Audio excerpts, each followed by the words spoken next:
সূরাতুদ দোহা এটা কার শানে নাজিল হয়েছে? রাসূল করিম সাল্লাল্লাহু আলাইহি সাল্লামের নাজিল হয়েছে, তাই না? তাইলে এই সূরার মধ্যে রাসূল করিম সাল্লাল্লাহু আলাইহি সাল্লামের জীবন আদর্শটা আমরা এখানে পাচ্ছি। তিনটা আদর্শের স্পষ্ট কথা আসছে, এই তিনটা আসলে আমাদের জীবনের মধ্যে আমরা কি করব? গ্রহণ করব ইনশাআল্লাহ। চলো, এরপরে হলো সূরাতুল আলাম নাশরাহ। এই সূরাটা একদম খাঁটি রাসূল করিম সাল্লাল্লাহু আলাইহি সাল্লামকে লক্ষ্য বা তারপরেই এই আয়াতটা পুরো সূরাটাই নাযিল হয়েছে। আয়াত আছে কতটি?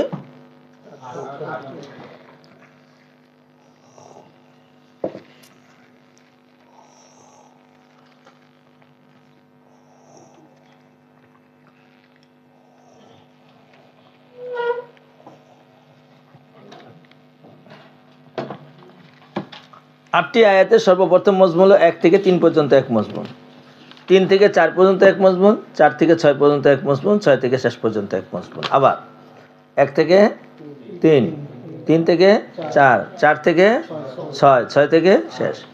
তাইলে এবার এই 8টা আয়াত 4টা মজমুন এখানে রয়েছে।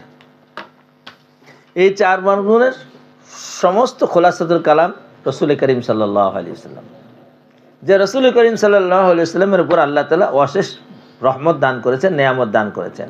আগের সূরায় 3 নেয়ামত, এই সূরার মধ্যে আবারও এরকম আল্লাহ পাক রব্বুল আলামিন ধাপে ধাপে নেয়ামত দান করেছেন। 1 নম্বর নেয়ামত হলো আলাম নাশরাহ লাকা সাদরাক ওয়া ওয়াদা'না আনকা বিজরাক আল্লাতী আনকাযা যাহরাক। এই এক মজমুন।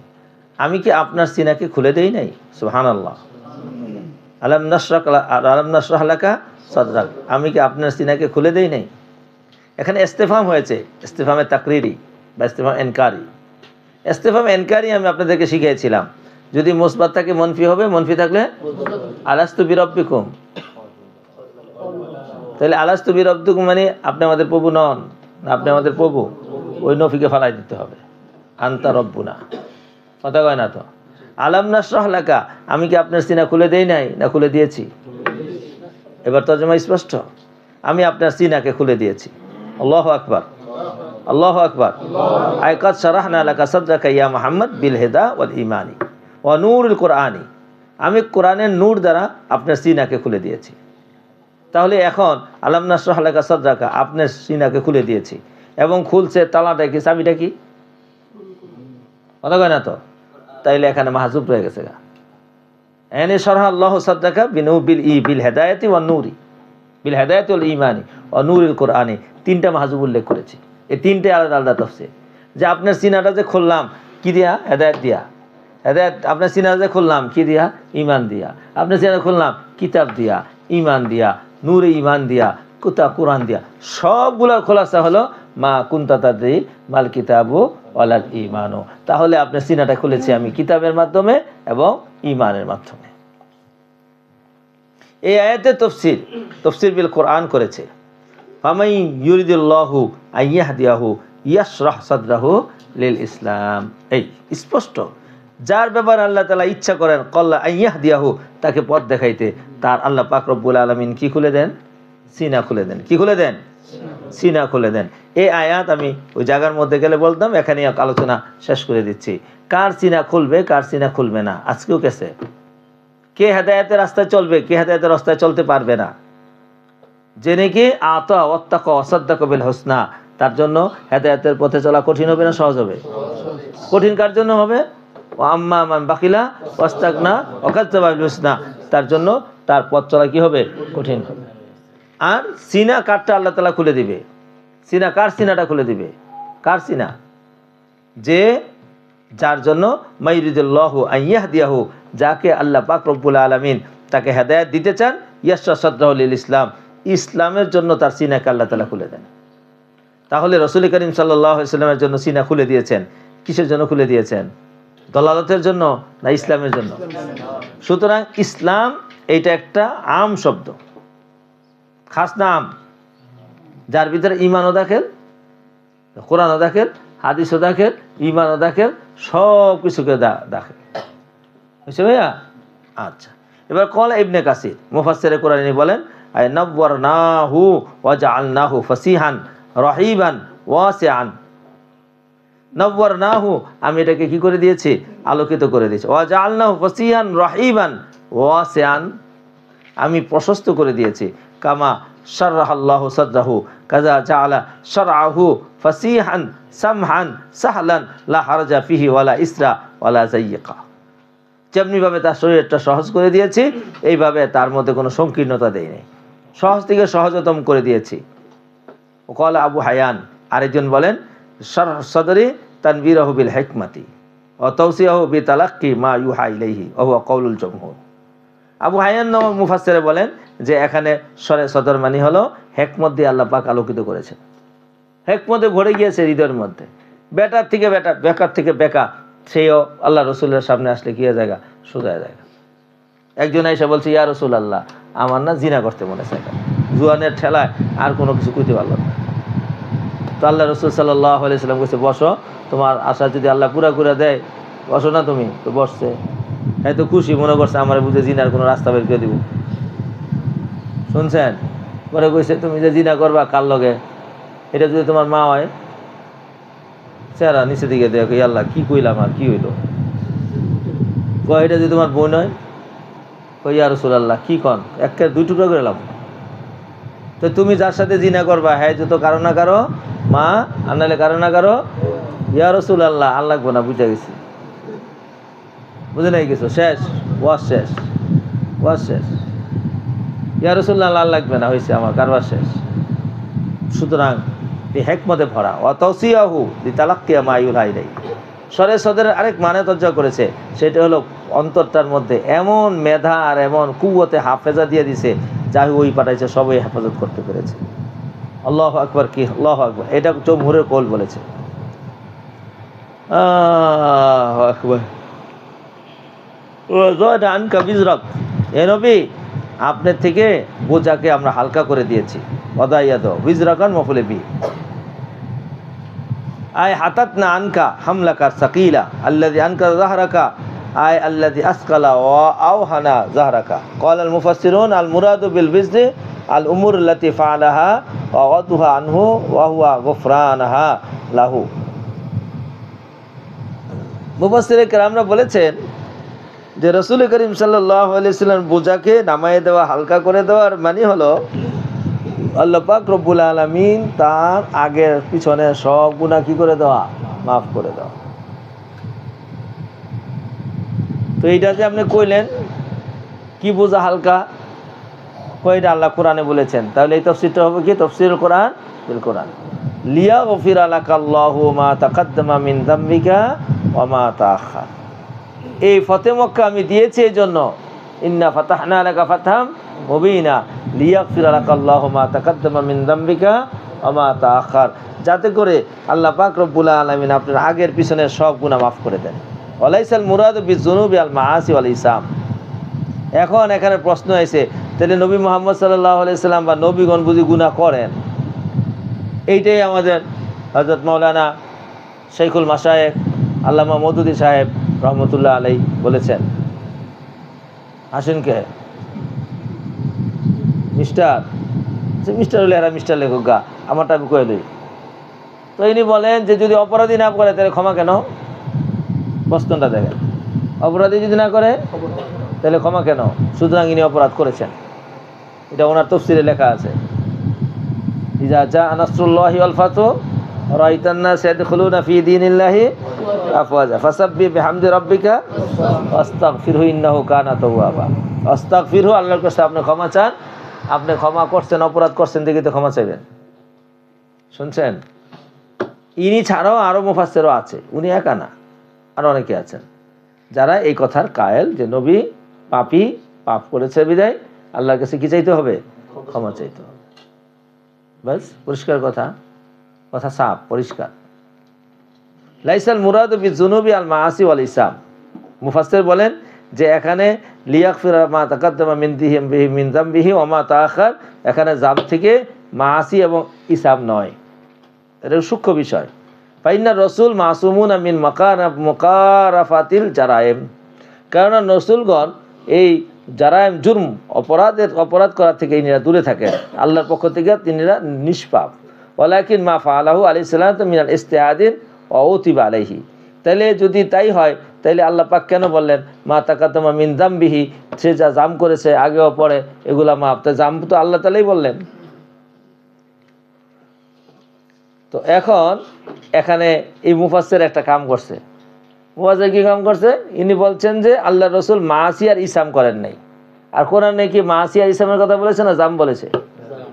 জাম বলেছে। জাম এইটা মাসি আর ইসামের থেকে অনেক নিচে। তাহলে আমাদের একটা স্তর বোঝা দরকার, কোনটা জাম, কোনটা ইসম, কোনটা জাম, কোনটা কি জানি বলে মাসিয়ত, এটার স্তর আছে না। এই তাফসীরটা এইভাবে দিয়েছে লোগা হিসাবে, যে আহলুল লুগাত সে না বুঝবে যে লা ইয়াসাল মুরাদু বিযামবি আল মাআসি ওয়াল ইসাম। তো কোরআনে তো জাম বলেছে, কিন্তু তাফসীরে কয় মাসি করে নাই আর কি করে নাই, ইসাম করে নাই। আবার বই চাইল যে নবীগণ মাসুম জারাইম থেকে। ওয়ালাকিন মা ফাআলাহু, তবে আল্লাহ রসুল থেকে যা কিছু হয়েছে কয়গুলো ইজতিহাদ হয়েছে, তারই কারণে আল্লাহ তাআলা ধমক দিয়েছে। ওয়া কা ইজনিহি সাল্লাল্লাহু আলাইহি ওয়াসাল্লাম লিল মুনাফিকিনা ফি তাখাল্লুফি আনিল জিহাদি হিনা ইতাজারহু। যেমন রাসূল করিম সাল্লাল্লাহু আলাইহি ওয়াসাল্লাম কাছে যখন মুনাফিকরা বলছেন ইয়া রাসূলুল্লাহ আমাদের বিবি বাল বাচ্চা ঘরে রয়ে গেছে, অনেক সমস্যা হয়েছে, আমরা জায়গা, তখন অনুমতি না দেওয়া দরকার ছিল, অপেক্ষা করা দরকার ছিল, অপেক্ষা না করে অনুমতি দিয়ে দিয়েছেন ইজতিহাদান। কথা কয় না তো? তাহলে তো এগুলা একটা আল্লাহ পাক রব্বুল আলামিনের আদেশের অপেক্ষার দরকার ছিল, অপেক্ষা করেন নাই। ও আখাযাহুল ফিদা ইসরা বদর, এবং বদরের ময়দানে যে তিনি মুক্তিপণ নিয়েছিলেন, কোথায়? ও বদরে। এইটা ও আবসুহু ফি ওয়াজহি উম্মি ওয়া নাহু যালিকা, যেমন আব্দুল্লাহ ইবনে মাকতুব রাদিয়াল্লাহু তাআলা আসছিলেন, পরে কি করছিলেন? পুরো কুঞ্চিত করছিলেন। কথা কয় না তো? এটা তো সব আপনি পড়ে আসছেন। এখন এটার উত্তরটা ইনি মুখতাসার দিয়ে গিয়েছেন যে এই ধরনের যতগুলো ঘটনা রাসূল সাল্লাল্লাহু আলাইহি ওয়াসাল্লামের জামানায় হয়েছে এবং এগুলোর জন্য আল্লাহ তাআলা ধমক দিয়েছেন, এগুলা ধমক দিয়েছেন হলো ইজতিহাদি কথা হয়েছে। এটা তাফসীলি আলোচনা, মাসুম নবীগণ মাসুম যে, এই ব্যাপারে আমি তাফসীলি আলোচনা করব। সেই সময় আপনাকে পুরাটা দেখাই দিতে পারবো। এখানে যেহেতু এতটুক পর্যন্ত আসছে, বীজ রাখার মানে হলো রাসূল করিম সাল্লাল্লাহু আলাইহি সাল্লামের জীবনে যা কিছু হয়েছে সবগুলাকে আল্লাহ তাআলা কি করে দিয়েছেন? ক্ষমা করে দিয়েছেন। এই কথাটা বোঝানো দরকার ছিল।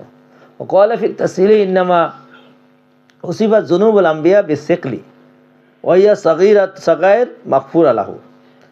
তাসহিলে বলেন যে নবীদের জুনুবটাকে বহুত ভারী করে দেওয়া হয়েছে, ওগুলা ছগিরা গুনাহ, এবং আল্লাহর পক্ষ থেকে তাদেরকে মাফ করা হয়েছে। লিহাম্মিহিম বিহা ওয়া হাসরাতিহিম আলাইহা ফাহিয়া সাকিলাতুন ইনদাহুম লিশিদ্দাতি খাউফিহিম মিনাল্লাহি তাআলা। বলে যে এগুলা তারা যেহেতু উঁচু মকামের, তো উঁচু মকাম হওয়ার কারণে ছোট পাপ অনেক সময় কি হয়? বড় হয়।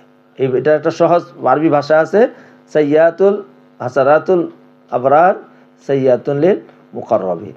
এই তাফসীর ব্যাখ্যা বিশ্লেষণ আমি যেখানে মাসিয়ত সম্পর্কে আলোচনা করব, সেখানে কি কই মাসুম সম্পর্কে আলোচনা করব, সেখানে ইনশাআল্লাহ তাফসীর বুঝাই দেব। ওয়াজা কামা ওয়ারাদা ফিল আসরি ইন্নাল মুমিন ইয়ারা যুনুবাহু কাল জাবালি ইয়াকাউ আলাইহি। এটা একটা মেসাল হাদিস থেকে নিয়ে আসছে যে মুমিনে অল্প গুনাহকেই মনে করে পাহাড় যেন তার মাথায়, আর মুনাফিক সে বিরাট বড় গুনাহকে কিসের মতো মনে করে? মাছির মতো মনে করে। ওয়ান নাকিসু ওয়া হুয়া সাউতুল্লাযী ইয়াসমাউ মিনাল মাহমালি ফাওকা যাহরিল বাঈরি মিন শিদ্দাতিন নাহলি। আচ্ছা যাক, তো এখন আমরা এতটুকু পর্যন্ত স্পষ্ট করলাম যে রাসূল করিম সাল্লাল্লাহু আলাইহি সাল্লামের উপরে অনেক কঠিন যে বোঝা ছিল, সেই বোঝাটা আল্লাহ পাক রব্বুল আলামিন তার পিঠ থেকে কি করে দিয়েছেন? হালকা করে দিয়েছেন। তো এখন কইবেন যে বোঝাটা ফিরে কই? বোঝা তো মাথায় এনে লয় দেহি। কথা কয় না তো? আমাদের দেশে বোঝা কই লয়? মাথায় লয়। কিন্তু আজীব কারবার, পাকিস্তান দিয়ে দেখলাম বোঝা সব ফিটে লয়, কোনো বোঝাই মাথায় লয় না। মাথায় কয় এটা মাথার মধ্যে ব্রেন ট্রেন এটা নষ্ট হয়ে যাবো বোঝালে। আর এটা ছোট্ট গলা, এটার উপর এত বড় বোঝা দেওয়ার কোন দরকার আছে? এই জন্য ওখানে কোনো বস্তা মাথায় লয় না, এমনি ধৈরা পিঠের মধ্যে লয়ে টান দিয়ে নিজে নিজে দাঁড়ায় যায়। বড় বড় বস্তা 2 মুন্না 2.5 মুন্না 3 মুন্না, আর এটি বেশি পাঠাইনারা করে মাশাআল্লাহ। এই বড় বড় বস্তা এমনি হাতে করে ধৈরা লয়ে হাইটা দূরে যায়, সেইটা উঠে যেতেছে। তা আমি একদিন জিজ্ঞাসা করলাম মাথায় লও নাকে, কি কত দলিল দিল সুবহানাল্লাহ। তাইলে বোঝালো মাথা মাথায় না ফিটে? এই যে আল্লাহ তো করার কইছে, আল্লাহ দিয়ে আনকাদা দহা রাখা, যেটা আপনার ফিটে ব্যাখ্যা দিত। আমাকে ফিট ভাঙ্গে না গার ভাঙ্গে? জানাই গেছে, এখনো বোঝা নাই। ফিট ভাঙ্গে না গার ভাঙ্গে? গার কেন ভাঙ্গে? বোঝা কোথায় লয়? মাথায় লয়। আরবরা কোথায় লয়? পিঠে লয়। তাই তো কোরআনে বলেছে আল্লাহ যে আনকাদা হারাকা, যে আপনার বোঝা লইলে কি যাবো গা? গাড় ভেঙে যাবো না পিঠ ভেঙে যাবো গা? পিঠ ভেঙে যাবো। তাইলে এইটাই ঠিক, কথা কয় না তো? কোনটাই ঠিক? এটাই ঠিক। এখন আমাদের দেশের উরুফ তো পাল্টানো যাবো না। হ্যাঁ, আমাদের দেশের মানুষ এখনো কোথায় নেই বোঝা? মাথায়। আবার আরেকজনের যদি আলগায় যেমন লাগে, এক ব্যাগ কুলি হইলো মাথা, এটা একটা সূক্ষ্ম জিনিস, এর মধ্যে বোঝা লইয়া, আর বেশিরভাগ বোঝা যারা বয় এদের ব্রেন থাকে না, থাকে না, চাপ পড়ে তো মাথার মধ্যে। শুনছেন? এবার চলেন, ওয়ারাফা'না লাকা যিকরাক। এখান থেকে রাসূল করিম সাল্লাল্লাহু আলাইহি সাল্লামের উচ্চ মর্যাদা সম্পর্কে আলোচনা করেছে। আয় রাফা'না লাকা যিকরাকা, আপনার আলোচনাকে আমি উঁচু করেছি। সুবহানাল্লাহ। রাফা ইয়ারফা মানে উঁচু করা, মর্যাদা পূর্ণ করেছি আমি। তো দেখেন দেখি মর্যাদাটা কোথায়? সুবহানাল্লাহ। যেখানে লা ইলাহা ইল্লাল্লাহ সেখানে মুহাম্মাদুর রাসূলুল্লাহ। আল্লাহু আকবার। লা ইলাহা ইল্লাল্লাহ সেখানে কি? মুহাম্মাদুর রাসূলুল্লাহ। এরপরে আবার কামিল ঈমান হইতে হইলে এটা লাগবেই। লা ইলাহা ইল্লাল্লাহ কি লাগবে? মুহাম্মাদুর রাসূলুল্লাহ লাগবে। কথা বলে না? আল্লাহু আকবার, আল্লাহু আকবার, আল্লাহু আকবার। যাক, তো এই জন্য এখানে বলেছে কলা মুজাহিদ। এই যে মুজাহিদ কোন তবকার মুফাসসির? তবকাতুত তাবিন। মনে রাখতে হবে। আর কালকে আপনি পুরাটা শোনাবেন সুন্দর করে, রাতে পুরা টাইট করে রাখবেন, আবার সকালে পড়বেন। কলা মুজাহিদ লা আযকুরু ইল্লা লা উসকার ইল্লা যাকার লা আযকুরু ইল্লা যাকারতুকা মাই। যে আমার নাম যেখানেই সেখানে আপনার নাম কি হয়? আলোচনা। কারণ তো আযান দেওয়ার সময় আল্লাহু আকবার, আল্লাহু আকবার, বরাবর কি কয়? আশহাদু আন্না মুহাম্মাদার রাসূলুল্লাহ। সুবহানাল্লাহ। ক্বালা কাতাদা রাফাআল্লাহু তাআলা যিকরাহু ফিদ দুনিয়া ওয়াল আখিরা। এই কাতাদা সাহেব ইনি কয় আমনার জিকির দুনিয়া তো আখিরাত। দেখেন তো দুনিয়াতে তো মুহাম্মদ রাসূলুল্লাহ কইছিলাম, মরার পরে মান হাদার রাজুল। এই যে মা রব্বুকার লগে লগে কি আবার কয়? মান হাদার রাসূল। তাহলে মর্যাদা কম হইছে না বাড়ছে? ওয়ালাইসাল খতিবু ওয়ালা মুতাশাহিদুন ওয়ালা সাহিবু সালাতিন ইল্লা ইউনাদি। কয় কোন খতিব, যেই খতিব খুতবা পড়ে নাহমাদুহু ওয়া নুসাল্লি আলা রাসূলিল কারীম। আরে ভাই কি ব্যাপার? ওয়াগাইরে যালিকা ওয়াল হাদিসে আতানি জিবরাইল ফাকাল ইয়া মুহাম্মদ ইন্না রাব্বাকা ইয়াকুলু আতাদরি কাইফা রুফিয়াত যিকরুকা। এ মুহাম্মদ, তুমি কি বুঝতে পেরেছ তোমার নামটা আল্লাহ কিভাবে উঁচা করছে? কুলতু আল্লাহু আলাম। ক্বালা ইযা যুকিরতু যুকিরতা মাই। যখনই আমার কথা আলোচনা হয় তখন সাথে সাথে তোমার কথাও কি হয়? আলোচনা। ক্বালা ফিল বাহরি কাররার আল্লাহু তাআলা যিকরা রাসূল বিযিকরিহি জাল্লা ওয়া আলা ফি কালিমাতি শাহাদাতি ওয়াল আযানি ওয়াল ইকামাতি ওয়াত তাশাহুদি ওয়াল খুতাবি ওয়া ফি গায়রি মাওযাই মিনাল কুরআনি আখাযা আলাল আমবিয়া ওয়া আবাহুম আন ইউমিনু বিহি কামা ক্বালা হাসান ওয়া গায়রি যালিকা। যে রাসূল করিম সাল্লাল্লাহু আলাইহি সাল্লামকে আল্লাহ তার নামের সাথে মিলিয়ে নিয়েছেন, সুতরাং শাহাদাতে বলেন, আজানে বলেন, একামতে বলেন, তাশাহুদে বলেন, খতিবে বলেন, এবং কোরআনের অনেক জায়গার মধ্যে আল্লাহ তাআলা নবীকে অন্যান্য পূর্বের নবীদের উপরে সাক্ষী এবং সুপারিশকারী বানিয়ে দিয়েছেন। সুতরাং ওনার মর্যাদা কম হয়েছে না বেশি হয়েছে? চলো, প্রশ্ন হলো নবী, আপনি নবী হওয়ার কারণেই তো এত ঝামেলা। আপনার তো আপনি আলামিনই ছিলেন, আপনার বিরুদ্ধে এত সব কথা, আন্দোলন সান্দোলন যা কিছু হইতেছে সব কিছু মূল কারণ কি? নবী এবং নবুয়ত, কোরআন এবং নবুয়তের কারণে। সুতরাং আপনি কষ্টই পড়ছেন। শুনেন, এবার ওয়াজ করতেছে, কষ্ট সবসময় থাকে না, কষ্ট সবসময় থাকে না, কষ্ট সবসময়, কষ্টের পরেই কি আসবে? সুখ আসবে। এবার জুমলাটা মতলকান বলে নাই, তাকিদ করে কইছে, ইন্না মাল উসরি ইউসরা। একই শব্দ, ইন্না মাল উসরি, কঠিনের সাথে কি আছে? সহজ আছে। আল্লাহু আকবার। তবে আপনার নিজের নিজের নিজের নিজের নিজের ভিতরে আপনার শক্তি পাইতে হইলে তাহলে আপনাকে রুহানি ক্ষমতা জোগাড় করতে হবে। আর রুহানি ক্ষমতা বেশি জোগাড় হবে নামাজের মধ্যে। সুতরাং ফাইদা ফারাগতা ফানসাব, যখনই আপনি অবসর হবেন সাথে সাথে আপনি কি করেন? নামাজে দাঁড়ায় যান। এখন এই ফাইজা ফারাগতা ফানসাব, ফাইজা ফারাগতা, এখন ফারাগতা কিসের থেকে ফারেক হবেন? এখানে দেখেন মাহজুব আছে, তাফসীর করব। ফাইজা ফারাগতা, যখন আপনি অবসর হবেন আপনি ফানসাব সোজায় দাঁড়ান। এখন প্রশ্ন হলে কিসের থেকে ফারেক হবেন? এই যে মাহজুব করে রাখছে, এই জায়গায় আপনার মুফাসসিরের তাফসীর লাগবে। আকলে বলে যখন আপনি খানা দানা থেকে ফারেক হবেন তখন আপনি কি করেন? নামাজে দাঁড়ান। আবার আকলে বলে যখন আপনি ব্যবসা বাণিজ্য থেকে অবসর হবেন তখন আপনি নামাজে দাঁড়ান। কথা কয় না তো? আচ্ছা, নবী কি ব্যবসা বাণিজ্য লয়ে বইছিল? কথা কয় না তো? তাহলে কি লয়ে বই আসছিল? দাওয়াত লয়ে। এইটা কইবেন, ইজা ফারাগতা ইয়া মুহাম্মদ মিন দাওয়াতিল হক। এই যে দিকে দেখে কইতাছি, ইজা ফারাগতা ইয়া মুহাম্মদ মিন দাওয়াতিল হক, যখন আপনি দাওয়াতের কাম শেষ করবেন, শেষ করার সাথে সাথে তখন যদি কোনো আর দাওয়াতের পরিবেশ না থাকে তাহলে আপনি ফানসাব ইলা সলাতি, তখন নামাজ পড়েন। এই যে আলী সাবুনি লিখেছে, আই ফাস্তাহিদ ফি ইবাদাতিল খালিকি। এতদিন পর্যন্ত বান্দার হক আদায় করতেছিলেন, বান্দার হক আদায় করার লগে লগে আপনি আবার খালেকের হক আদায় করেন। ওই যে ইনতাহাইতা মিন উমুরিদ দুনিয়া, যখন দুনিয়ার কষ্ট ফাতআব নাফসাকা ফি তালাবিল আখিরাহ। এই আরেক তাফসীর করেছে, দুনিয়ার কাম যখন শেষ তখন আপনি আবার কি করবেন? আখিরাতে। এখন দেখেন কি করেছে, এখন তাফসীর কিন্তু দুইটাই আছে। ওটা আছে যখন আপনি দুনিয়ার কাম শেষ করবেন তারপরে আপনি আখিরাতের দিকে আখিরাতের কাম করে নিজেকে ক্লান্ত করেন। আর আগেরটা বলছিল কি, যখন আপনি দাওয়াত থেকে শেষ হবেন তখন আপনি কি করবেন? নামাজে দাঁড়াবেন। কটা তাফসীর হলো? এইটাও আকলে তাকাজা করে যে, কারণ ইনসান হিসাবে ইনসানের যেমন জরুরতে দুনিয়াবি আছে, এইভাবে উখরুবিও আছে। সুতরাং আপনার যখন নাকি তালিমুল কোরআন দেওয়া শেষ করবো, আপনি ওস্তাদ মক্তবে পড়ান অথবা মুদারিস, তাহলে আপনি তালিম থেকে অবসর হওয়ার সাথে সাথে আপনি কি করেন? নামাজে দাঁড়ান। তাহলে কিল্লতে সালাত না কাসরতে সালাত করুন। আপনি একজন ইনসান হিসেবে আপনার খাওয়া দাওয়া প্রয়োজন, আপনি খাওয়ার সময় শেষ করে নামাজে দাঁড়ান। কথা বুঝে না তো? এইভাবে আপনি নামাজে দাঁড়ান।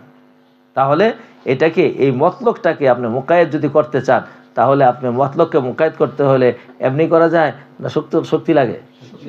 কোনো শক্তি নাই। আপনি বললেন ফাইজা ফারাগতা ফানসাব, যখনই আপনি দাওয়াত থেকে অবসর হবেন তখন নামাজে দাঁড়ান। মানে সারাক্ষণ কিসেই থাকুন? তাহলে হেবার আর ঘুমাইবো না, এবার খানা খাইবো না, এবার আর কামাই করতে যাইবো না। কথা কয় না তো? তাহলে এই এনহেসাবটা নিষেধ, এইটা নিষেধ। এটার নাম বাড়াবাড়ি। এটার নাম কি? বাড়াবাড়ি। যে যেটা করে এইটাই সব ঠিক আর বাকি সব ভুল। সুতরাং তবলিগই করবেন। ফাইজা ফারাগতা ফানসাব, আল্লাহ বলছেন যখন তুমি তবলিগ থেকে অবসর হও তখন তুমি নামাজে দাঁড়াইবা। তাহলে নামাজটাও পরে করবা, আগে দাওয়াতটা করবা। দেখেন কোন তো ঢুকছে যায়। বুঝতে পেরেছি? এগুলা বাড়াবাড়ি, এগুলা করা যাবে না। ইতিদালের সাথে থাকতে হবে। ওয়া ইলা রাব্বিকা ফারগাব, এবং আপনি আপনার প্রতিপালের দিকে ধাপিত হন। রাগাবার পরে ইলা আসলে কি হওয়া? এইটা আল্লাহ রসুলকে সর্বশেষ একটা হেদায়েত দিয়ে দিলেন যে আপনাকে আমি এতটুকু করেছি, এতটুকু করেছি, এতটুকু করেছি, এই করেছি, সব চোজা করে দিয়েছি। মর্যাদার আপনার শেষ নাই। আপনি যেখানে যাবেন পৃথিবী সেখানে আপনার মর্যাদা। দেখেন তো কত বছর চলে গেছে, রসুল করিম সাল্লাল্লাহু আলাইহি ওয়াসাল্লামের মর্যাদা কমছে না আর বাড়ছে? সুবহানাল্লাহ। আশিকিন কমছে না বাড়ছে? হ্যাঁ, খাঁটি কম, এটা ঠিক আছে। ওরকম খাঁটি আশিক আর নাই। সাহাবায়ে কেরাম যেমন কি ছিলেন? আশিক ছিলেন। পরে আল্লাহ রসুলও বড় আসিফ, বলছে যে শোনো এই সাহাবীরা, তোমরা যা করতেছ না, পরবর্তী আইসা যদি এরা 10 ভাগের 1 ভাগ করে তোমার থেকে সওয়াব বেশি পাবে। তার মানে আমাদেরকে আল্লাহ রসুল কম ভালোবাসছেন না দুর্বল পোলারের নম্বর বেশি দিয়ে গেছে? দুর্বলের নম্বর বেশি দিয়ে দিয়েছে। 10 পেলে 100। সুবহানাল্লাহ। কি আছে মজা? সাহাবায়ে কেরাম চিন্তা করছে, ইয়া রাসূলুল্লাহ, এরা আবার কারা? এরা কারা আবার? আল্লাহ করছে কি আমরা 100 পাই 100, এরা 10 পাই কত? 100। কইছে তারা আসবে, ওহী নাজিল হইতে দেখবো না, রসুলকে দেখবো না। আল্লাহু আকবার। তোমরা তো ওহী নাজিল হইতে দেখো, জিবরাইলও মাঝে মাঝে আবার তোমরা দেখো, আবার আমাকে দেখো, আবার আহকামাত আমার মুখ থেকে শুনতেছো। তারা আমার থেকে অনেক দূরে, কিন্তু এই দূরে থাকা সত্ত্বেও তারা আমাকে ভালোবাসবে। এই জন্য তারা 10 পায় কত? আল্লাহ তাআলা আমাদেরকে আসান করে দেখ। সুবহানাল্লাহ। লা ইয়াবলিগ উসরু ইয়াসরাইনা চাইলা ওয়া গায়রা ফাররা। আর দরকার নেই, এতটুকু পর্যন্ত পড়াই দিয়েছি। ইনশাআল্লাহ বাকিটা কালকে সকালে ইনশাআল্লাহ।